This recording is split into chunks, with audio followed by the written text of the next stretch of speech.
Halo, Assalamualaikum warahmatullahi wabarakatuh. Kembali lagi bersama saya Aditya Lilian. Nah, di podcast kali ini kita akan melanjutkan dari materi sebelumnya, pengantar Entrepreneurship Foundation, di mana teman-teman harus belajar 5 skill. Nah, pada kesempatan kali ini kita akan membahas skill yang pertama, yaitu tentang questioning. Jadi skill questioning itu apa? Skill questioning adalah bagaimana skill kita untuk mengajukan pertanyaan. Jadi gini teman-teman, salah satu poin seorang inovator bisa menciptakan satu hal yang baru itu adalah karena dia sering mengajukan pertanyaan. Nah, nanti akan kita bahas kira-kira pertanyaannya, caranya ada berapa sehingga inovator tersebut bisa menciptakan produk melalui skill questioning. Nah, berbicara dengan bertanya, jadi inovator itu menanyakan hal yang tidak perlu diragukan lagi. Jadi misalnya ada suatu hal yang emang seperti itu, dia coba mengajukan pertanyaan. Kira-kira seperti apa sih? Jadi dengan kata lain, kita coba mendobrak status quo. Jadi misalnya, oh ini biasanya seperti ini, hal yang tidak perlu dilakukan lagi, tapi kita coba mengajukan pertanyaan. Itu adalah contoh salah satu skill bertanya nanti. Nah, ini ada salah satu contoh kasus seorang namanya Orit gadis itu kan. Jadi dia memiliki kebiasaan bertanya sejak kecil. Nah, kemudian ketika dia udah selesai kuliah dan dia bekerja, dia menjadilah salah satu konsultan perusahaan manufaktur baja di sana. Nah, pada saat itu kliennya itu ngeluh kepada dia, ini produksi harus seperti apa gitu ya. Nah, akhirnya dia coba mencari ide, dia mencoba mencari informasi dan sebagainya bahwa produksi baja itu bisa dengan teknologi yang lain loh. Nah, cuma waktu itu dia ditentang pada pihak direksi dan sebagainya karena nggak mungkin lah bisa seperti ini. Tapi akhirnya dia melakukan skill selain bertanya, dia melakukan networking ke Jepang ke temennya, akhirnya nemulah bahwa teknologi bisa membuat produksi baja seperti ini. Nah, itu contohnya. Jadi ini intinya bahwa kita harus berani melakukan pertanyaan dulu ketika ada problem di sana sehingga kita nanti bisa memberikan solusi. Nah, pertanyaan memegang potensi untuk menghasilkan pemahaman kreatif. Jadi kita menyadari bahwa hanya jika saya melakukan pertanyaan yang tepat. Nah, kegiatan yang penting dan sulit bukanlah menemukan jawaban-jawaban yang tepat, melainkan menemukan pertanyaan yang tepat. Karena akan sia-sia memberikan jawaban yang benar atau pertanyaan yang salah. Nah, ini yang perlu digarisbawahi adalah yang susah adalah menemukan pertanyaan yang tepat, teman-teman. Itulah kenapa nanti kita akan bahas tentang question storming juga. Nah, ini ada salah satu contoh juga. Jadi dia PNG. Jadi Lively sering mengajukan pertanyaan, siapa sasaran konsumenku, gitu kan?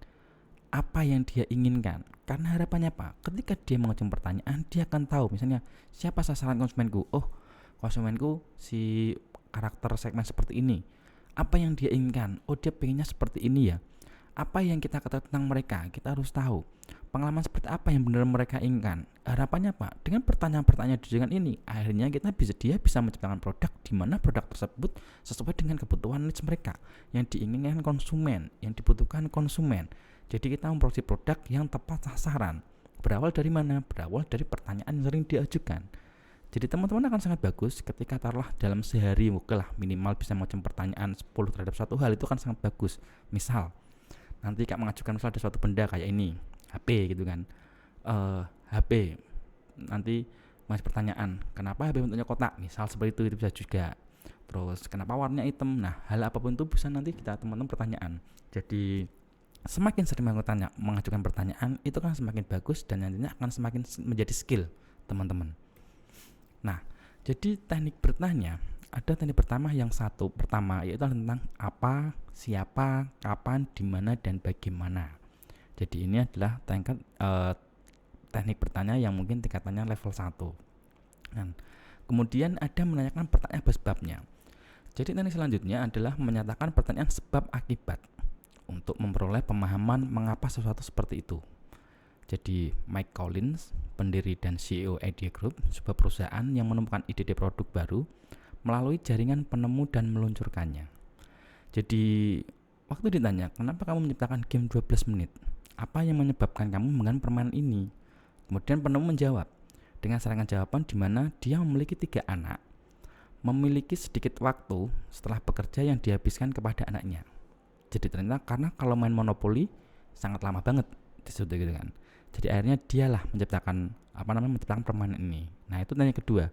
Jadi kita menjawab pertanyaan apa sebabnya? Mungkin apa sih yang menyebabkan speaker mic harus seperti ini? Apa sih yang menyebabkan stand-nya harus bingung seperti ini? Nah, itu hal-hal yang bisa dipertanyakan juga gitu kan. Kemudian ada teknik bertanya, menanyakan pertanyaan mengapa dan mengapa tidak, teman-teman.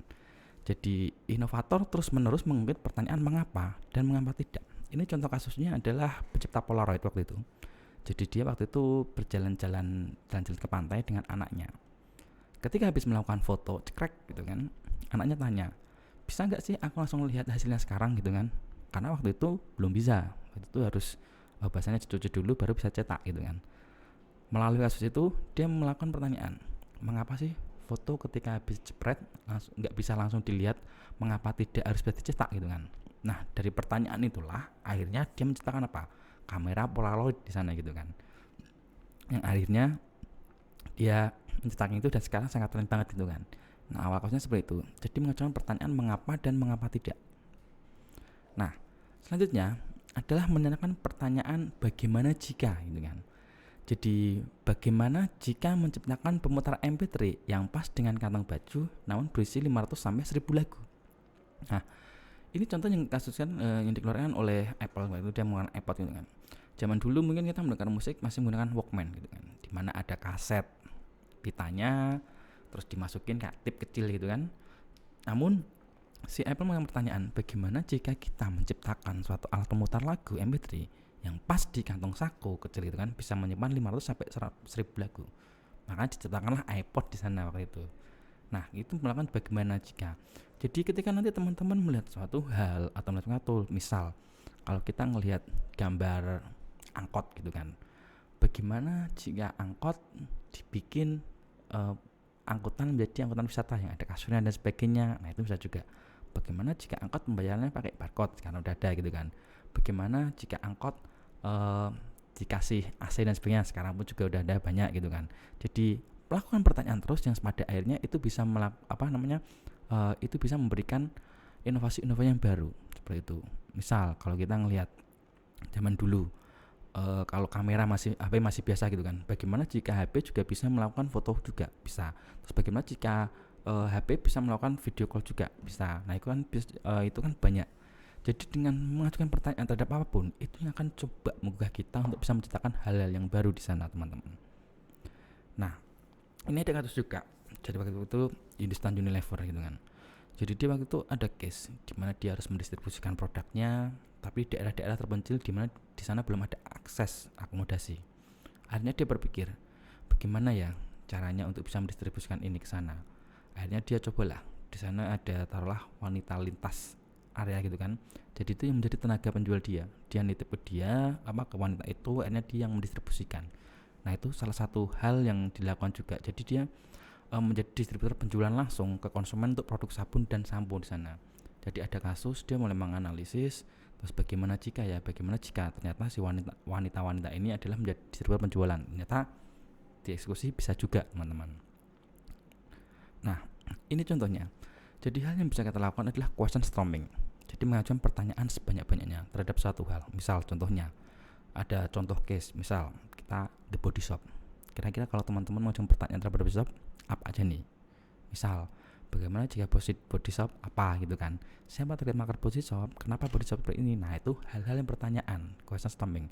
Jadi untuk melatih kita bagaimana kita bisa menekan skill bertanya di sana, teman-teman. Nah, ini contoh-contohnya aja. Kemudian baiknya juga kita melacak rasio. Jadi ketika dalam komunitas atau rapat, berapa banyak komentar atau pertanyaan yang diberikan, apakah pertemuan pertama meningkat pada pertemuan selanjutnya. Jadi kita kayak harus mencatat nih pertemuan pertanyaan kita apa aja, besok kita meningkat lagi enggak, seperti itu. Misal hari ini kita melakukan 5 pertanyaan, besok kita melakukan 10 pertanyaan, atau mungkin meningkat lagi 20 pertanyaan, dan kita akan melihat tipe pertanyaannya konsisten enggak atau menghasilkan ide baru enggak, seperti itu. Pada intinya bahwa seorang inovator dia harus memiliki skill questioning, bertanya tentang apapun itu, teman-teman. Jadi bertanya tentang apapun itu bukan berarti kita bodoh gitu kan. Itu malah hal yang menggugah kita untuk kita bisa menemukan hal yang baru. Nah seperti itu. Jadi banyak sekali memang kasusnya seperti itu. Ya kayak tadi pencipta Polaroid gitu kan. Mengapa harus seperti ini? Mengapa tidak seperti ini gitu kan? Itu hal yang teman-teman bisa pikirkan di sana gitu kan. Nah, mungkin itu dulu dari saya. Terima kasih waktunya. Sampai ketemu di pertemuan berikutnya. Wassalamualaikum warahmatullahi wabarakatuh.